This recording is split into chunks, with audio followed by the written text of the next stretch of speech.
Estados Unidos suele aparecer en la imaginación de la gente como el centro de la libertad, la tecnología, la riqueza y las oportunidades. Un lugar donde, con suficiente esfuerzo, una persona puede ascender, vivir mejor y controlar su propio futuro. Pero cuanto más se mira de cerca, más se percibe que hay cosas allí que no se derrumban con una gran explosión.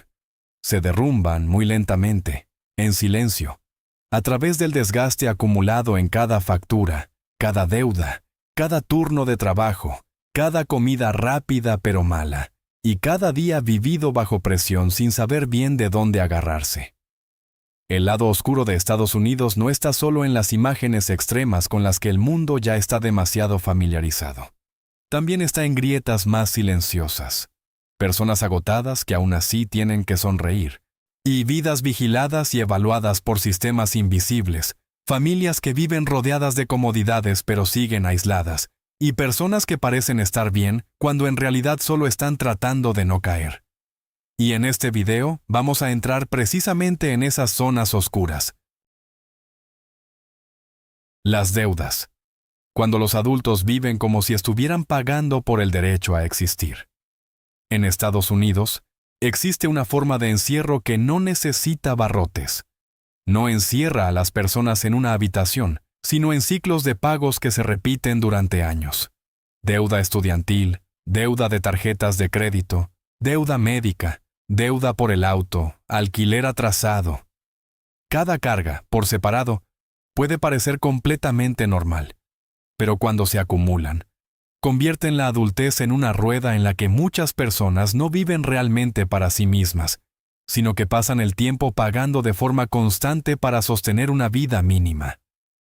Lo más inquietante es que esta presión no cae solo sobre los pobres. Incluso personas con empleos estables, bien vestidas, que conducen cada mañana al trabajo y viven en barrios que parecen normales, pueden estar hundidas en una sensación muy parecida. Ganan dinero, pero el dinero nunca les pertenece de verdad. Ya tiene un destino antes de llegar. Apenas terminan de pagar una cosa, aparece otra, y justo cuando logran respirar un poco, llega la siguiente factura. Y así, toda la juventud queda envuelta en un ciclo frío y repetitivo. La gente pospone el matrimonio, pospone tener hijos, pospone el descanso, e incluso aplaza los sueños más básicos, no por falta de voluntad, sino porque la vida ha sido fragmentada en obligaciones financieras interminables. En un país que habla tanto de libertad, quizá una de sus sombras más grandes sea esta. Muchísimos adultos siguen viviendo como si nunca hubieran llegado a ser verdaderamente dueños de su propia vida. Comida barata, práctica y abundante, pero que desgasta la salud muy lentamente. En Estados Unidos, hay una paradoja muy triste escondida en las cosas más normales de la vida. Comer hasta llenarse no siempre significa alimentarse bien. En muchos lugares, sobre todo para las personas de bajos ingresos, lo más fácil de encontrar, lo más rápido y lo más barato, suele ser también lo que menos ayuda al cuerpo a mantenerse sano. Comida rápida, productos ultraprocesados, alimentos empaquetados con mucha azúcar, mucha sal y mucha grasa.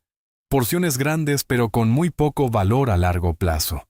Resuelven muy bien el hambre inmediata. Pero, en silencio, también arrastran un desgaste lento que muchas personas solo notan cuando el cuerpo ya está demasiado cansado. Lo más duro es que esto no es simplemente un problema de elección personal. Para muchísimas familias ocupadas, agotadas y constantemente presionadas por el dinero, la opción más realista no es la más saludable, sino la más barata, la más rápida y la que alcanza para que todos coman ese día. Cuando tienes que trabajar varios turnos, volver tarde a casa, cuidar a los hijos y calcular cada factura, preparar una comida de verdad a veces se convierte en un lujo. Y por eso, este lado oscuro no es tan ruidoso como la violencia o las crisis en las calles. Ocurre de una forma mucho más silenciosa. Está en las comidas prácticas que se repiten una y otra vez, en hábitos de vida forzados por un ritmo demasiado acelerado, en un sistema donde los pobres tienen más acceso a lo que les ayuda a sobrevivir hoy que a lo que les permitiría mantenerse sanos mañana. En un país con abundancia de comida, mas resulta irónico que tantas personas tengan que sostener su vida con cosas que van debilitando su cuerpo poco a poco. El aislamiento de los ancianos, vivir muchos años, pero quedar cada vez más atrás. Estados Unidos es un país rico, moderno y con una esperanza de vida alta. Pero precisamente allí, muchísimas personas mayores entran en los últimos años de su vida dentro de una soledad muy fría. No necesariamente son tan pobres como para no poder seguir viviendo. Lo más doloroso es otra cosa. Siguen existiendo, siguen teniendo una casa, siguen yendo a sus citas médicas, siguen recibiendo alguna llamada breve, pero la sensación de tener a alguien realmente a su lado se vuelve cada vez más débil.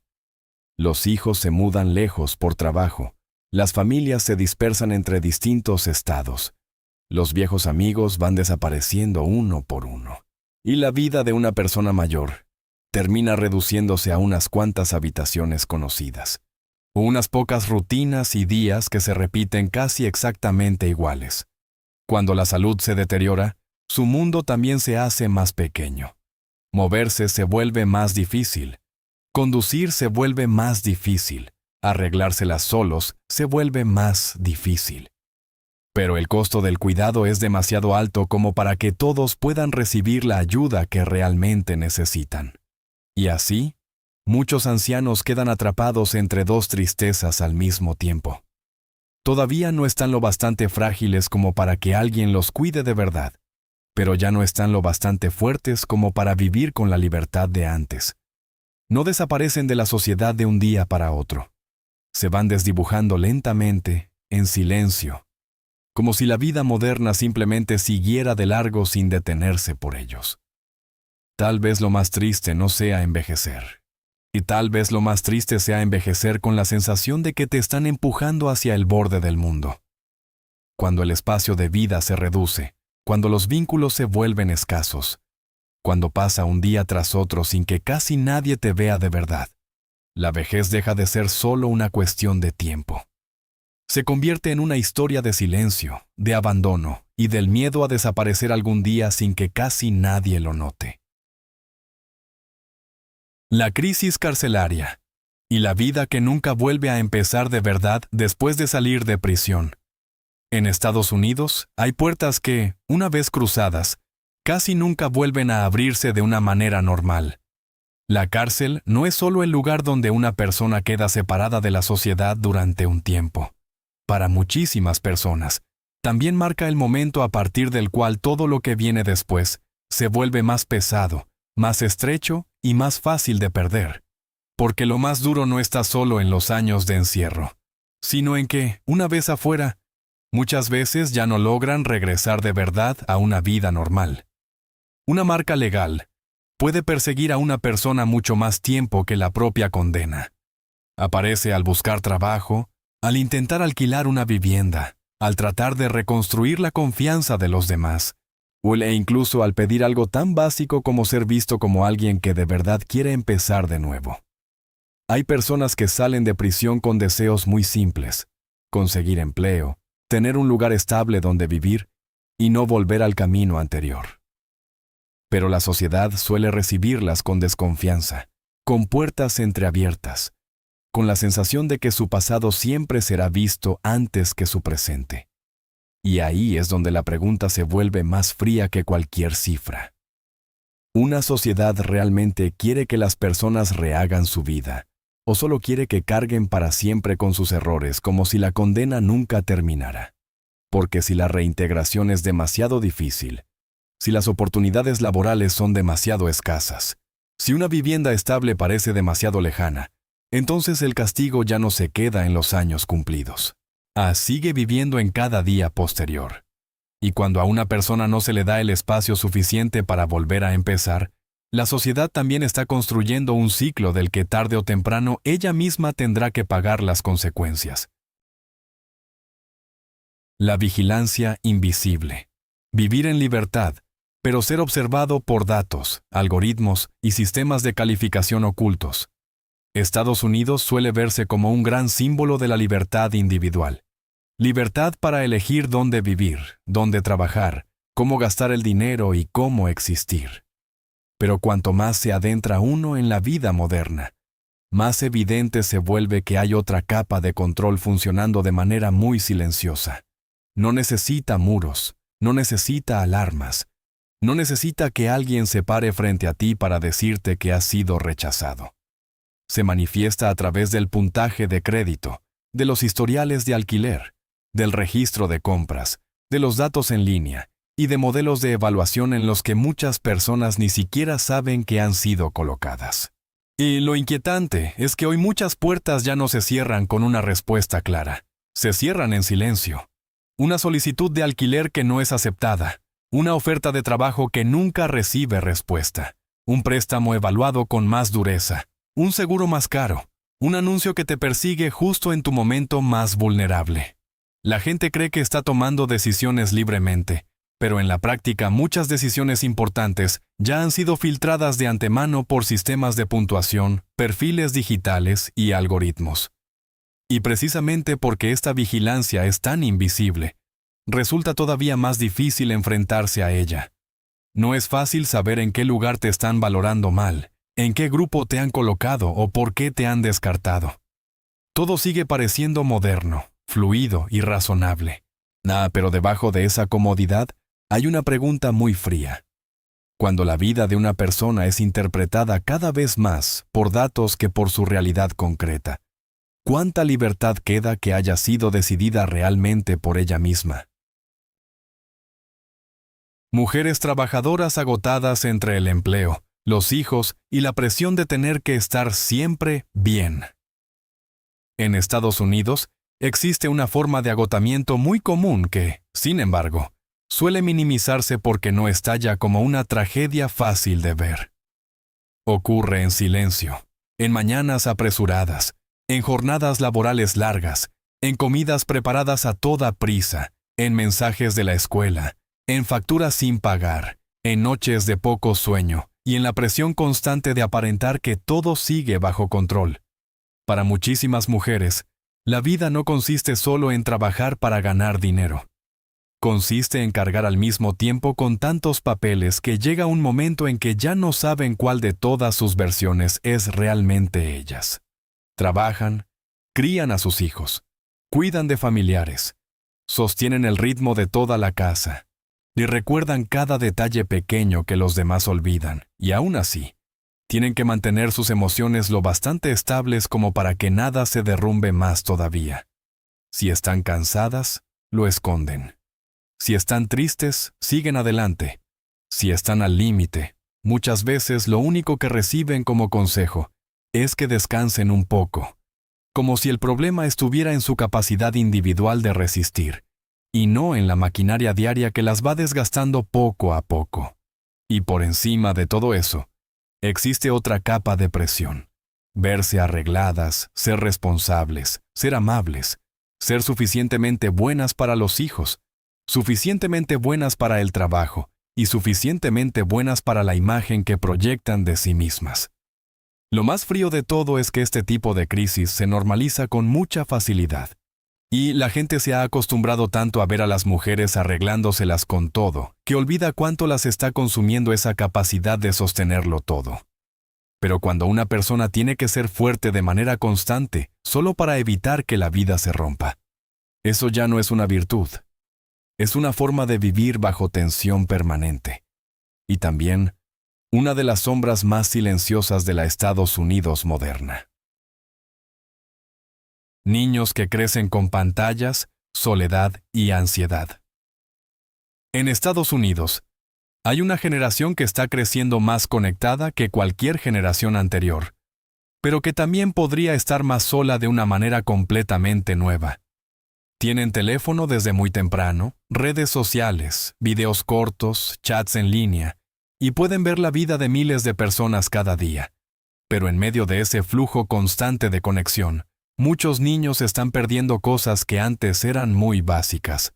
Conversaciones profundas, Tiempo real para jugar al aire libre con tranquilidad, momentos sin comparaciones, y la sensación de crecer sin tener que mostrar siempre una versión atractiva de sí mismos. El lado oscuro aquí no es solo la tecnología. Es la manera en que la infancia está siendo arrastrada a una dinámica de evaluación permanente. Los niños y los adolescentes miran a otros y sienten que no son lo bastante guapos, lo bastante interesantes o lo bastante visibles. La capacidad de concentración se desgasta por el ritmo excesivamente rápido del contenido.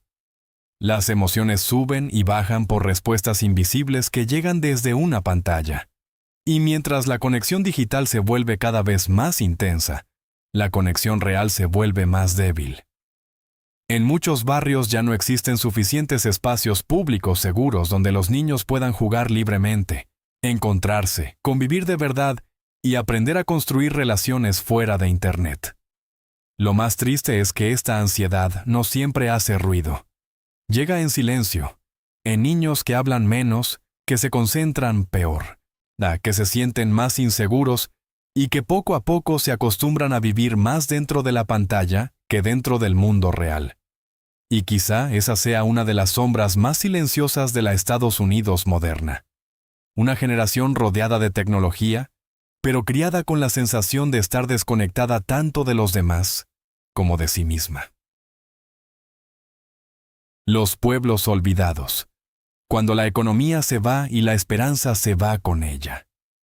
En Estados Unidos, no todo lo que se derrumba lo hace en las grandes ciudades. Hay lugares que mueren muy despacio, muy en silencio, casi sin producir un ruido lo bastante fuerte como para que el resto del país se detenga a mirar. Son pueblos que antes vivían de fábricas, minas, transporte, almacenes o de alguna industria local. Mientras el trabajo seguía allí, el pueblo seguía latiendo.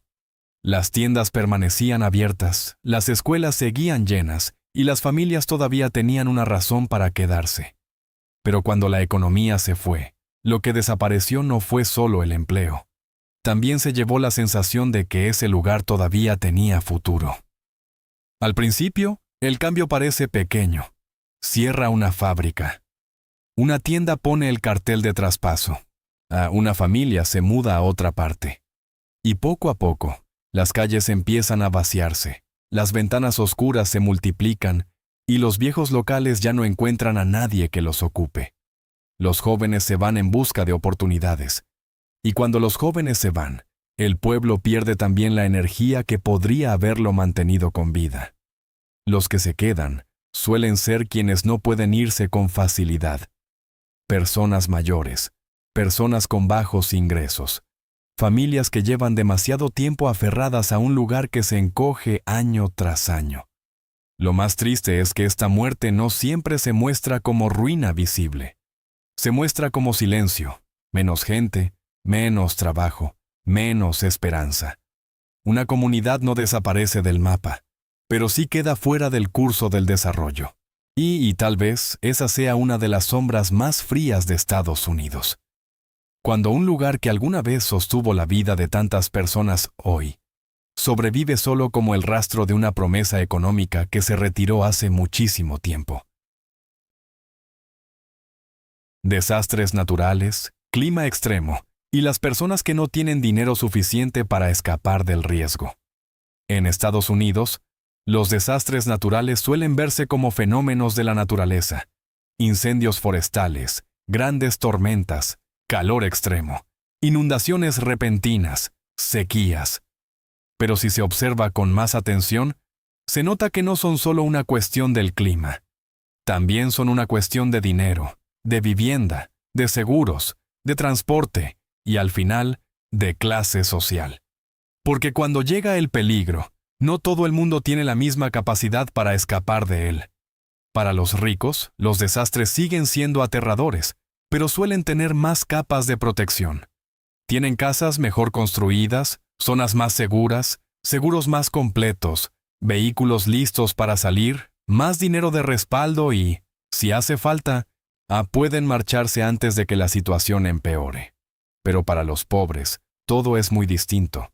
Suelen vivir en viviendas más frágiles, en áreas más expuestas al riesgo, con menos capacidad para reparar los daños, menos posibilidad de dejar de trabajar para evacuar, y todavía menos recursos para recuperarse rápido después de que todo haya sido arrasado. Lo más frío de todo es que, después del desastre, la desigualdad no desaparece, sino que se vuelve todavía más visible. Quienes tienen recursos vuelven a empezar más rápido. Quienes son más vulnerables se recuperan más lentamente, pierden más y, a veces, ni siquiera logran volver al nivel de vida que tenían antes. Por eso, los desastres naturales en Estados Unidos no son solo una historia sobre la furia de la naturaleza, o también son una historia sobre quién tiene los medios para protegerse de esa furia y quién queda prácticamente expuesto frente al riesgo.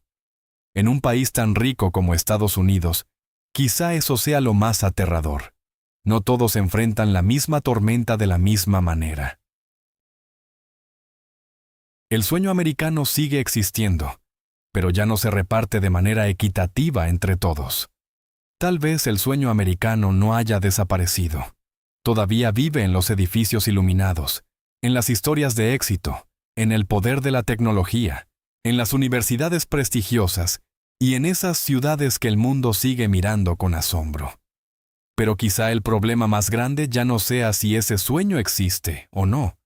El problema es que ya no se reparte de manera equitativa entre todos, como mucha gente solía creer.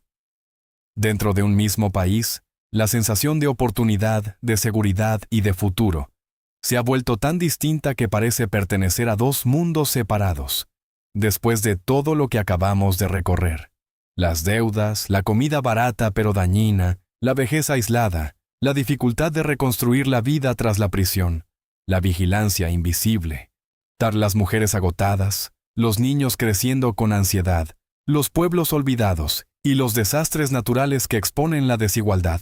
Hay una pregunta que se vuelve cada vez más clara.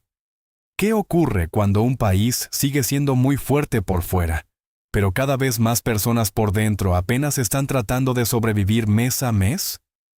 En ese punto, el problema ya no es que unos pocos individuos no se esfuercen lo suficiente.